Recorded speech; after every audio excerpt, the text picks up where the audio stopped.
I'm a type, or a lot of types. Give me tennis shoes, I'm a kid. I'd be a tennis nut, but I've only played once. Like an amoeba, a jellyfish, I can form. I only talk like this. Another type if you gave me the clothes. I mean, I change personalities the way other people change deodorant. I follow the weather. I gotta be a type. Otherwise I'm nobody. Blah. Colorless. Now I know you're thinking I'm crazy, and maybe I am. Maybe I seem too winning. Maybe personalities come too easy to me. Maybe when they were handing them out, I got stuck with a half-off tail. Analyzing ain't my strong point. Not that stops me, I just generally don't get nowhere. So I learned to live with it. Take my cue from the surroundings, and they keep me company. The types. Are you wondering what I'm doing here? No? Well, I'll tell you anyway. Actually, I'm about to meet someone who will incredibly alter my future. Someone with whom I will have an amazingly deep relationship. Yes. Once I become a legend in my own time, he will decide, due to his fiercely masculine ego, that we are worlds apart, and consequently our relationship will terminate. However, I know none of this yet. I don't even know his name. Oh wait, I will. Hey, you with the clothes. Pardon me? You're sitting on my chair. Sitting on your chair? What's under you? It's mine. It's yours?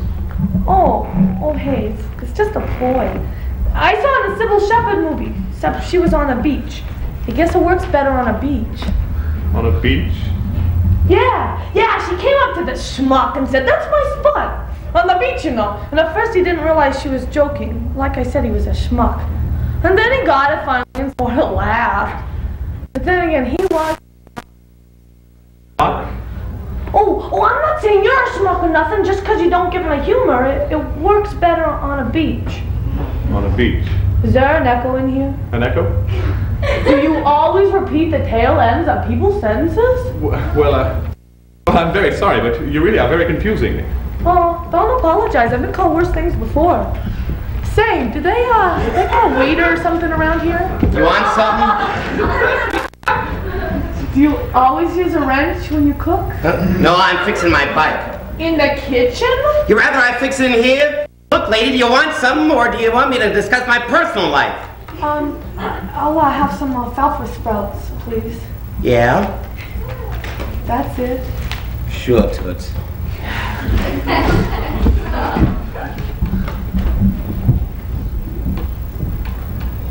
Well, seeing as how we're gonna fall in love and all, I guess I should tell you something about myself. Like I'm a type, or a lot of types. Give me tennis shoes, I'm a kid. I hate to interrupt your monologue. I'm really not interested. It's true, we will have a tempestuous love affair. Unfortunately, it will be short-lived. Now, there is one thing that I must set straight right now. It will not be my fiercely masculine ego that will be the cause of our breakup. Rather, it will be her undying dedication to achieving the recognition due one who is a legend in her own time. In other words, success and fame will be more important to her than my love. That's it! Blame it on success and fame! Did it ever occur to you that your love just might be overrated? Now see here, you cannot unfreeze during my pseudo-soliloquy. This is a technique that I've employed to reveal to the audience the workings of my mind. It differs from an Elizabethan soliloquy in that Shakespeare's characters, for example, never acknowledge the audience's presence. One merely talks to oneself. Now the effectiveness of this is completely ruined if you interrupt. So what? One order of sprouts. Oh, those are mine. You want something else? The mustard's fine, thank you. Well, what do you think? Shall I burst into song now or after I eat? I really couldn't care less. Come now, don't sulk. I guess I'll sing first. The song that I'm bursting into is one which will cause me to be discovered, and consequently ever after be my theme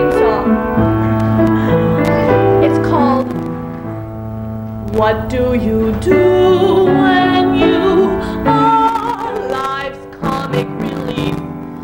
I guess you just hope life's laughter will be brief. It's not worth all your sorrow or your grief, because life is blind, though it's cruel, it's not unkind.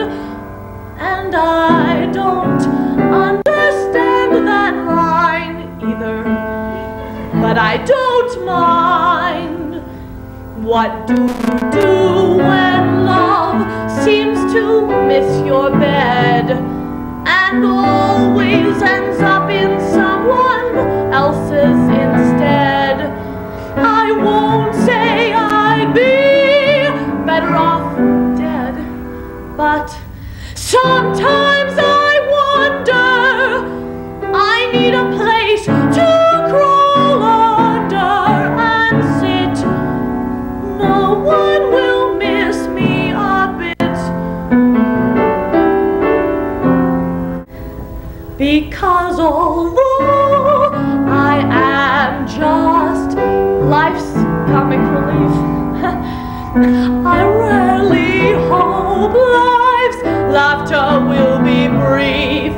It's never worth my sorrow or my grief, because I don't mind, and I know that one day I'll find that maybe soon someone will come, not go. Maybe he will change the status quo.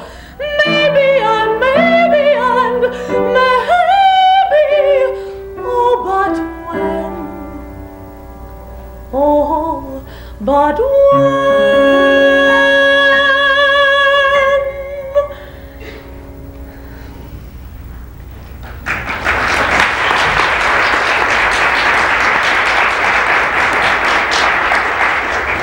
I'll bet you're wondering how I get the music to swell up behind me like that. No, not really. I'm not the least bit It is interested. actually an amusing story, and I'm sure the audience would love to hear it. You see, it's a talent I've had ever since I was little. It was so cute when I was young. Because I really think you should stop monopolizing the stage. me? Monopolize the stage? What are you talking about? Please. Rather a handy technique, don't you think? As you can see, she really is a sweet, delightful, unique girl, although I don't know it yet. I think our trouble will stem from the fact that our ages and backgrounds are simply too different. Now, I know that may seem like somewhat of a, what is the word, a cop-down. Out. The word is cop-out. Yes, thank you. A cop-out. Far more diverse couples have overcome their differences. Why won't we?